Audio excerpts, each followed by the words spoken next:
L'Europe en 3 minutes, le podcast. Toute l'Europe vous propose de mieux saisir les enjeux et le fonctionnement de l'Union européenne en 3 minutes. Bonjour à tous, je suis Valentin Ledroit, nous sommes le 4 mars 2025 et pour ce nouvel épisode de l'Europe en 3 minutes, je vous propose de nous pencher sur la question du droit d'auteur. Connaissez-vous le point commun entre les romans de Colette, les estampes d'Henri Matisse ou les photos de Robert Capa ? Depuis le 1er janvier 2025, toutes ces œuvres sont tombées dans le domaine public. Autrement dit, elles sont devenues libres de droit et peuvent être reprises sans s'acquitter du moindre droit d'auteur. Ce droit d'auteur concerne toutes les œuvres originales. Les livres, les musiques, les films, les créations de mode ou encore les logiciels. Les créateurs de ces œuvres peuvent ainsi autoriser ou non leur diffusion ainsi que leur reproduction et percevoir une rémunération en cas d'utilisation de l'œuvre, les fameux droits d'auteur.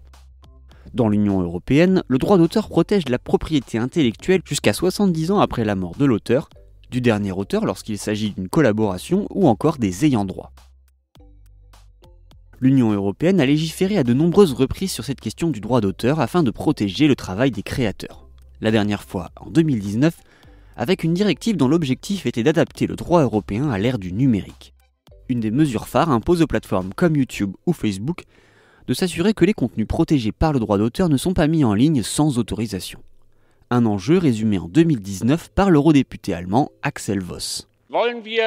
Voulons-nous mettre en place un cadre juridique pour l'Internet ici afin que les créateurs de contenus ne soient pas escroqués ?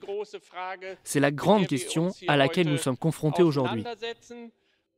Avec cette mesure, les plateformes doivent désormais obtenir des licences de diffusion ou bloquer les contenus qui n'auraient pas respecté les règles.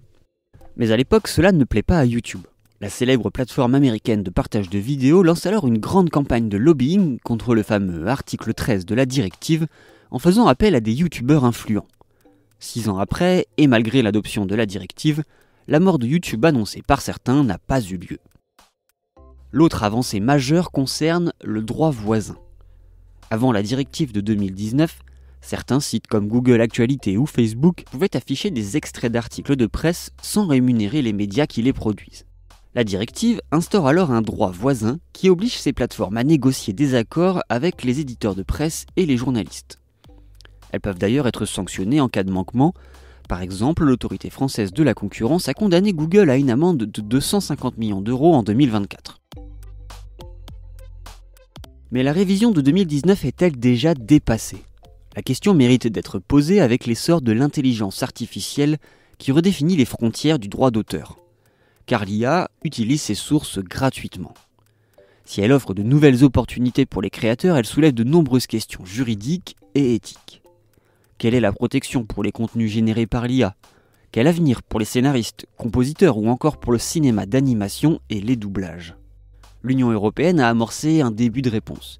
À compter du 2 août 2025, le règlement européen sur l'intelligence artificielle impose à tous les modèles d'IA comme ChatGPT d'expliquer comment ils respectent le droit d'auteur, notamment pour entraîner leurs modèles. Une bonne première étape, même si d'autres législations seront sans doute nécessaires à l'avenir.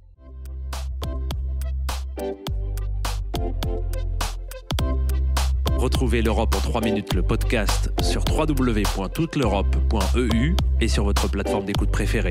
L'Europe en 3 minutes, le podcast.